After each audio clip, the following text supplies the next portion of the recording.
Good morning, everybody. Happy Hump Day. Happy Wednesday. Hope y'all are doing well. Let's see who we got hanging out with us. Looks like we got a few folks over here. John Howard's in the house. Good morning, John. Darren Birds. Good morning. Larry Galt says morning. Happy Hump Day. Wired up the spindle controller yesterday. Getting close to spindle install. Excellent. That's good. John Howard.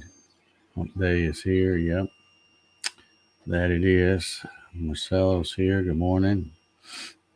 Looks like my favorite solar man is on the road to South Carolina this morning. Safe travels, my friend. Monroe Cook is joining us this morning. Good morning. Clyde's here. Good morning, Clyde. Sean's here as well. How you doing, Sean?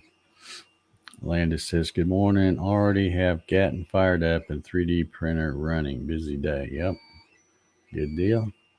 Again, I apologize. I got my noisy one back here running, and it's, you probably can't, I don't think you can tell from, because it's kind of dark back that way, but I'm running to test, just running some stuff I got off Thingiverse.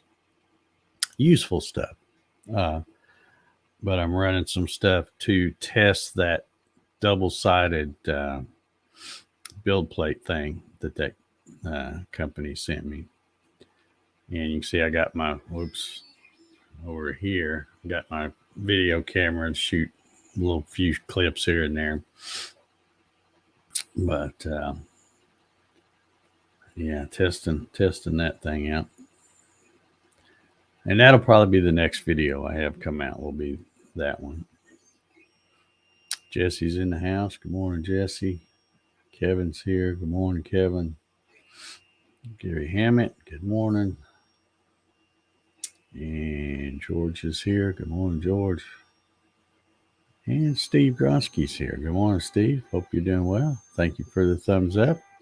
Got a few of them over there. Not very many, but it is what it is. Yeah, I don't have much at all to talk about. See, this is what I was talking about the other day about my memory. Every day is the same. Every day is the same. And I posted something on Facebook, and Larry says, "Hey, we doing the coffee thing today?" And I'm like, "Oh crap!" I knew as soon as he said that I hadn't set it up, because I always do it, the evening before. And I thought I'd done it, and I would have found out when I come in here and got ready to do it, and wasn't on there. But it only takes probably a couple of minutes to do, but it irritates me when I forget it. I guess that's something else I'm going to have to add to my Echo Dot. Just one more reminder that I'm going to have her do it sometime. I probably set it up for around 5 or 6 p.m. because that's usually about the time I would come in here and set it up. But I'll have to add that to the list, I guess, because it's not the first time I forgot. But I mean, there's been times I've forgotten. I came in here to turn it on. I'm like, well, it ain't even here, so I had to do it right then. So. But anyway, it's all good. We're here. I got hot coffee. Rob Schuster's here. Whoops, I missed him. There he is. Rob's here. Jerry says, we forgive you. All right, I appreciate that, Jerry. Can't remember nothing anymore. I got that CRS stuff really bad. Landis says, do you feel the improvements to your small CNC, mainly the Z-axis, would work on the Garage Works? Well, not exactly the same, but I'm thinking, and it's just me thinking out loud here, which is probably dangerous, But and it's still sitting over there. I have that aluminum Z-axis thing that I was experimenting with, prototyping to, be an upgrade to the Garage Works. But the amount that I would sell and the amount and the expense and time that it takes to make them, because it was all aluminum and it was really, really stout and all that. But it just wouldn't be economically feasible for me to try to offer that as a product, because if I charged what I needed to charge, I wouldn't sell very many of them. And of course, if I made the price where I sold a bunch of them, I wouldn't make any money. So I'd be just doing it for fun or going in the hole. So that's not how you do things. It's not how I do things anyway. But I've kind of rethought this whole 3D printing type thing. And if you set the infill right and you have your 3D printer dialed in, this stuff is really plenty stout enough to use on those smaller CNCs. But the problem is, I'm sure if I came up with one, there'd be somebody that's like, oh yeah, I'm just gonna put me a daggum old 3 horsepower spindle on it, because that's part of the problem that people have anyway. They just go overboard with stuff. I get so tired of people thinking bigger is better all the time, and it's just stupid. Stuff isn't designed that way. So I don't know. I might experiment and play around with some other Z axis things for different machines and stuff like that. But there's no rush for me to do it. Anybody that's got a 3D printer and a little bit of imagination could do the same thing I do. There's nothing special about the stuff I do. Some people think there is, but yeah, I've got experience designing stuff and all that, but anybody can do this. It's, anybody can. So if they want to, more power to them. I don't know that I could make anything and probably couldn't even do it 3D printing, make it where it would be economically feasible for me to sell them and make some money, because people would go, oh, well, that's just 3D printed. I could do that. Well, yeah, I'll do it. Go do it. That's what I always tell folks when I do something and they're like, well, can I have that? And I'm like, well, I've got my time. And then if you try to start talking a price to them, they're like, oh, well, I could do that. And I'm always like, well, yeah, go right ahead. I've spent my time, but you don't want to spend yours. You want me to give it to you. And I don't do that. Not if I say, it just depends. Some things I might, but I know what the value of certain things are. And I don't give it away. If you can do it, you say, oh, I can do that, fine, go do it. I don't care. Go do it. Let's see you do it. So, not trying to sound like a smart ass this morning, but I'm just, I've been seeing, these Facebook groups and stuff. They're all the same, man. They're all the same. Facebook ain't nothing but one big old virus as far as I'm concerned. Anyway, enough of that. Lonnie's here this morning. Good morning, Lonnie. Jerry says, I signed up to build another 3D printer. Parts for the Voron are probably going to run me another $1,000. Jerry, have you watched? Let me see if I can find him, because if I try to go off memory, we all know how that works with me.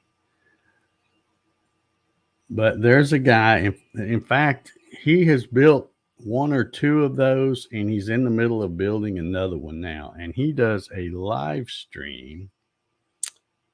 Well, I think he started to do more than one, but he does live streams, usually on Sunday evening, I think. Let me see if I can. His name is Tim something, and he's in Canada somewhere, Ontario, I think. Let's see, what is his channel name? 3D. No. I'll find it. If I can find his channel, I will put the link here in the thing for you, because I just watched him the other day. But that's what he's doing. He's building those Voron. There's a number he puts after it when he does it. Let's see. I cannot remember nothing. I don't think it's that one. Nope, it's not that one. That's somebody else. Trying to figure out how the easiest way for me to. I may have to switch accounts here on this one. Because, yeah, no, is that it? No. It's something. Dadgummit.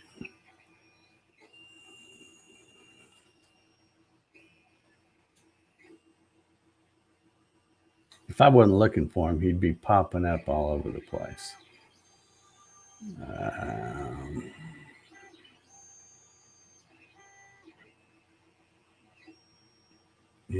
He's something about DeWitt. Here it is. I found it. It is, his channel name is DeWitt, DWIT space 3D space Canada. So this is his. Let me just copy this, and I will paste that. Like I said, I think the guy's name is Tim, but he's in the middle of building a Voron 2.4 R2 is what he calls it. But he does these live streams he's been doing them on Sunday evenings, and he's got like 3 or 4 different cameras, so he has angles from every which way. And yeah, he says, I'm on the 2.4 Voron shooting for, that's what he's doing. A 2.4 R2 is what this latest one he's doing. So I don't know if you've heard of that guy, Jerry, but you would probably, if that's what you're wanting to do, you probably can learn a lot watching that guy. But apparently, and Jerry, you know more than I do, because even though I've watched it, I don't really get all of it. But I guess what you do is it's like a kit form, and you buy it, and then you get access to the 3D models, so that a lot of the parts are 3D printed. Because he always has like a plastic container, and it's like full of 3D printed parts that are for his build.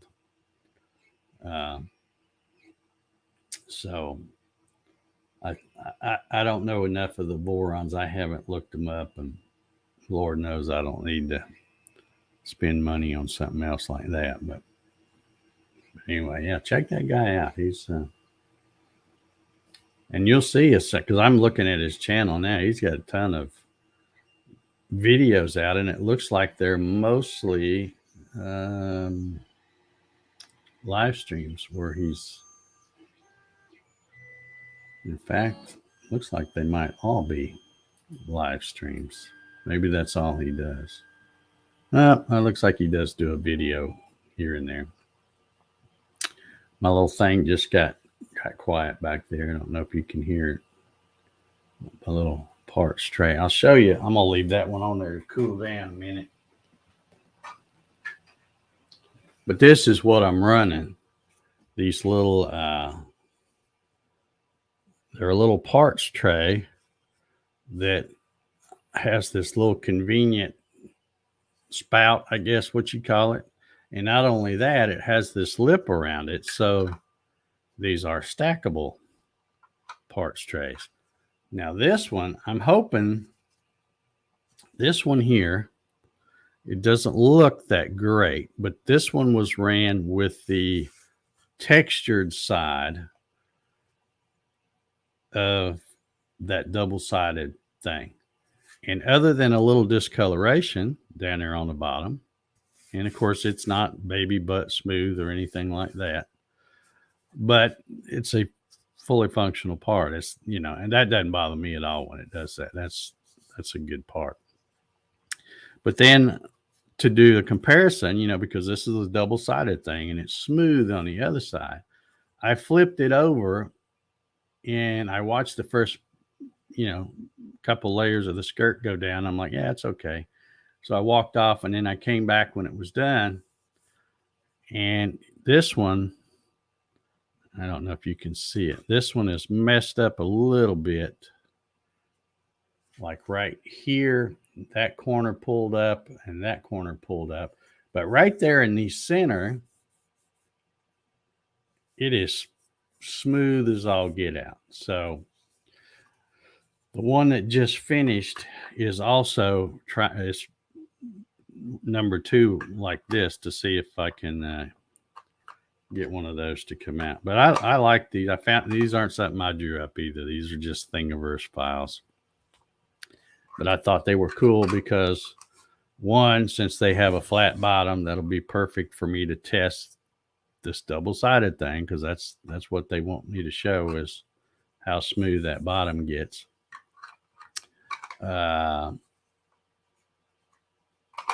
Jerry says that's why Aquanet. Yeah. Well, see, I love the other side, the textured side, so much. And the reason I like those is because I've never used anything. I don't put no Aquanet, no glue stick, no nothing. I just use that textured thing.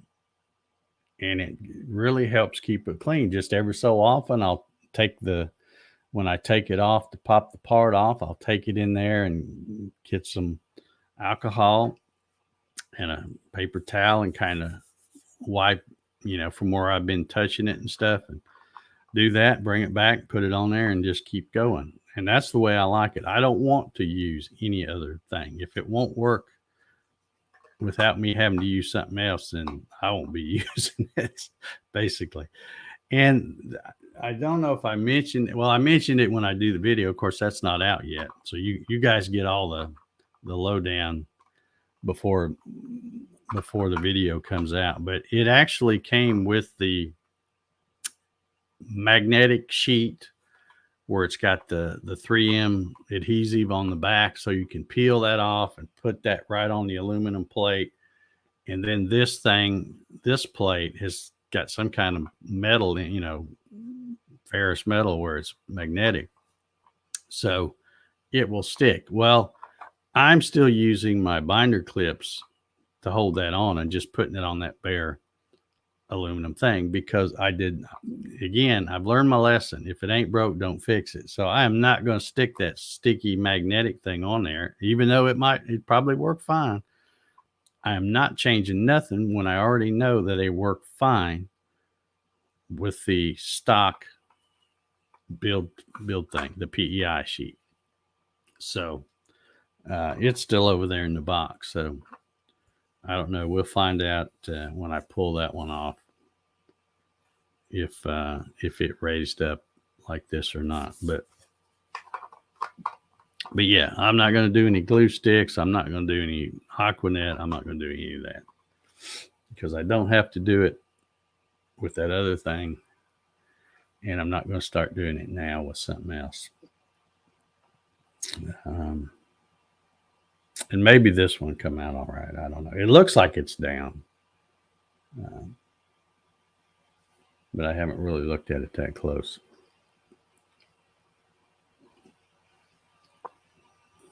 Yeah, I used to use the Aquanet back before, when I had that CR10 and it had that glass plate. And that was messy. I just didn't like Didn't like doing that at all. So, but the thing that I didn't like about my Ender 3 that I had back then 4 years ago was that it had the same kind of textured surface that they come with now. The only difference was they were stuck on there. They weren't held on with clips and you pull them off and flip. It was stuck on there. So the problem was the Ender 3 stuck too good.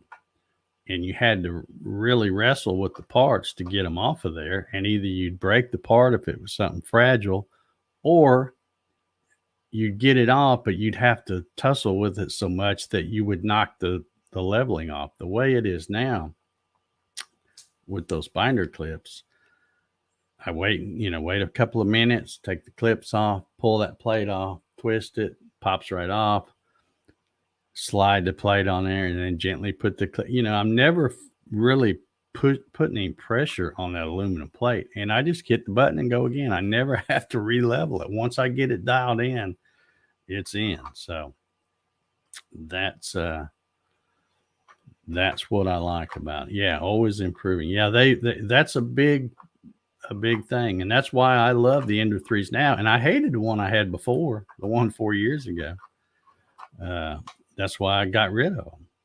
I thought, well, this is just too much trouble. You have to sit here and level this thing every single time because it, and I had just the opposite. The CR10, you had to put a bunch of Aquanet or something like that because it was hard to get it to stick. And then with the Ender 3, it was just the opposite problem. It stuck too good. But now, I feel like they've got just the perfect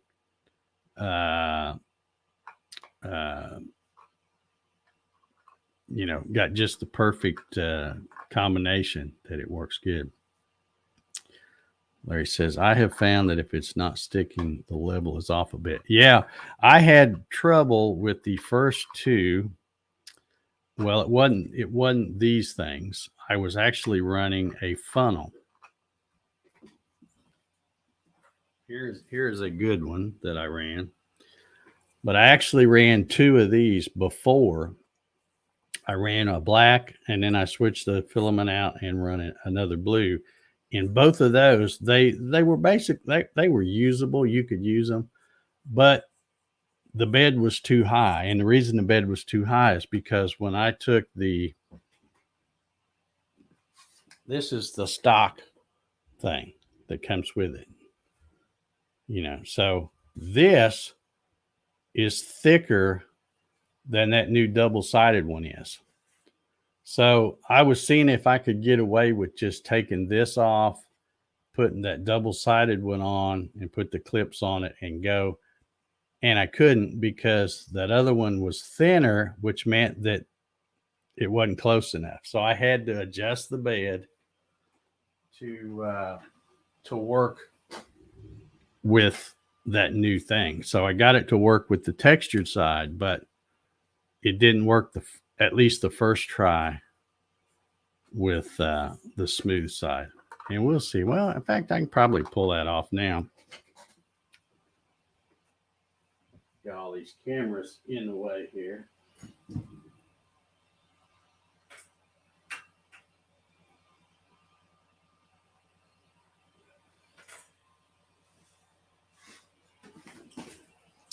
See, this is what I was talking about. There's the textured sides, which is basically just like the stock one. And then here is the smooth side. And it looks like this one stayed down. It raised up just a little bit in one corner right here.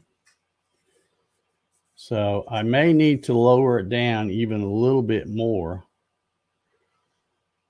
Well, not lower it down, raise the bed up, I guess is what I should say. Get it closer. I probably need to get it just a little bit closer before I try to run another one. But just like they said, it's really super smooth right there where it did stick good. It's pretty neat. And of course, this technically is still a usable part. It still stacks with these. It's just that the bottom's kind of messed up a little bit. But I want to try to get a perfect one with this. And this stuff here, and you saw how easy that just peeled right off. It's super slick. But this whole thing is a little bit thinner than that stock one. So I did have to try to bring the bed up a little bit. So I'll probably try bringing it up just a little bit more and running another one of these. And then after I've done that, I'll flip it back over and run another one on there. But this stuff is, you can tell this is exactly the same stuff as the stock one. Instead of being on a piece of metal sheet that's magnetic, it's on that other plastic looking stuff. So, but anyway, and this is quite a bit heavier too than the other one.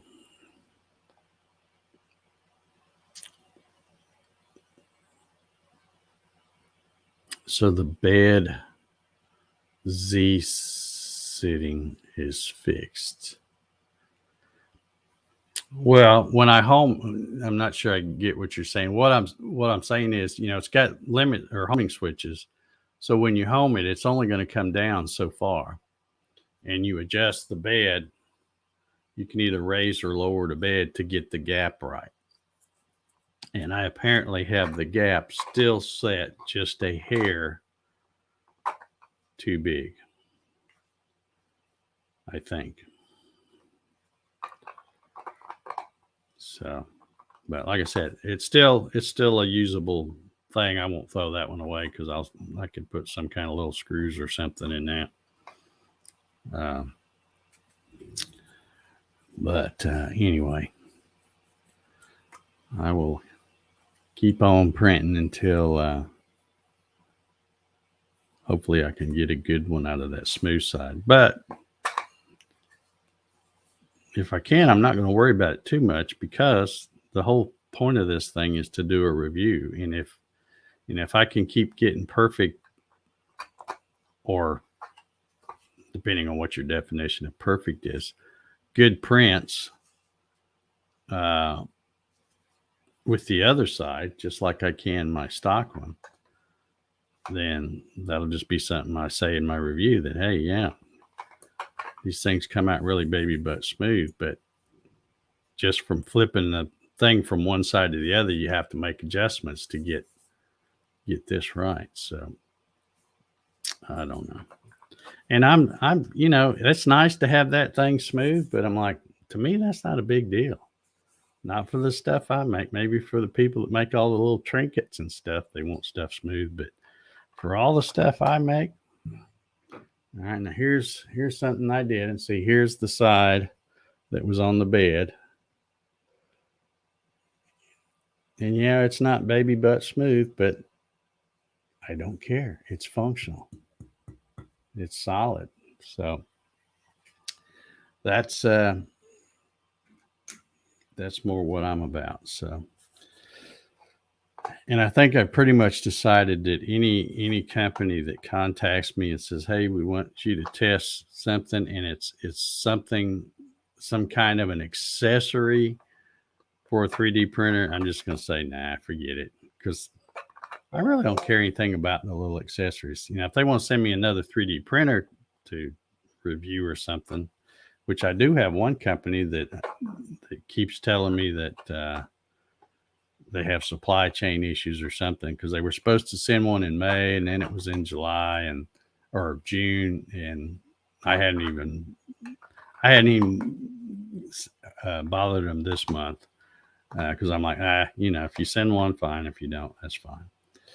But yeah, I think I'm pretty much through with trying to do reviews on these little accessories, because when I got something that works, I just won't leave it alone. I done learned my lesson with that stupid CR Touch thing.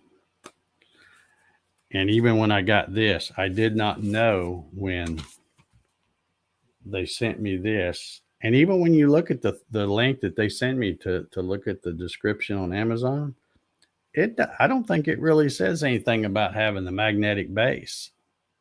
So when I saw that, I'm like, well, I hope this thing works without it, because I'm not sticking that thing on there.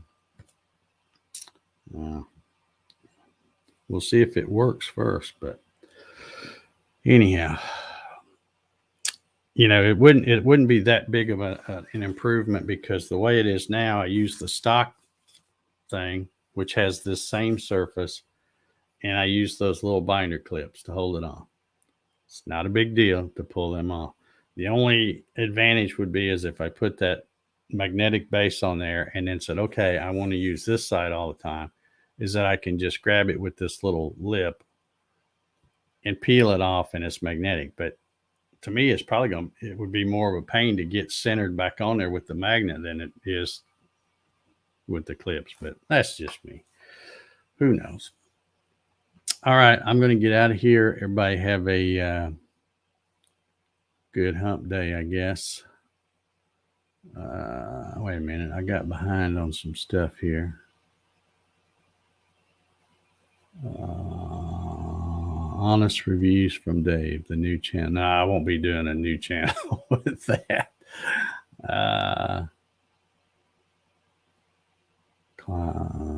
Klondike says, I like those trays. Looks like I will have to print some. Yeah. I wish, of course, it's just the STL. I wish I had a file, like a step file or something, where I could make these different sizes, because I would like to make them a little bigger. But even, straight off a Thingiverse and print these only take about an hour and 40 minutes to print, I think. And they're kind of cool. I like them. And I really liked them because they have that little spout thing, so that when you put stuff in here, you can dump it out like that, and they stack. So let's see here. Is there anything special you need to do to import an OBJ file into Design Spark? I don't even know if you can import one of those. You might need, I'll have to go look, Landis, because I don't remember if you can bring one of those in or not. Let me open mine up real quick and see. I'm not sure you can. And if you can't, you could use a workaround. If you got one of the, like that FreeCAD, I use that simply as a workaround. I'll open up a file and then save it as a step file, and then I can bring that into Design Spark. Let me look here real quick.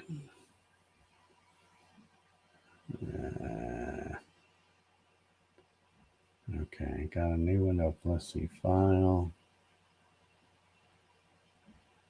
Oh yeah, okay. I guess you can open up an OBJ file, but I don't have any of those type files. So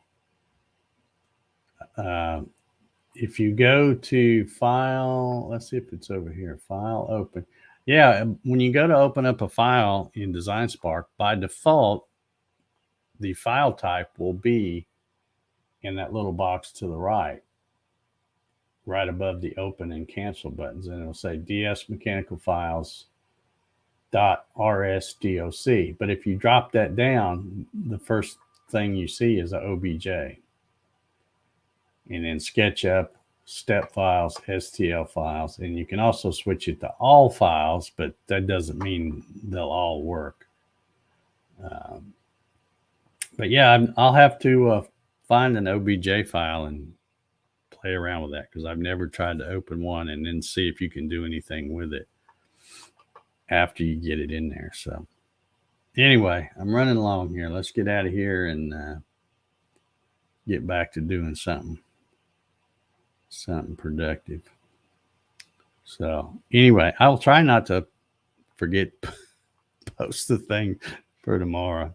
I think what I'm going to do is go in there right now and tell my Echo Dot to add that to my list of reminders.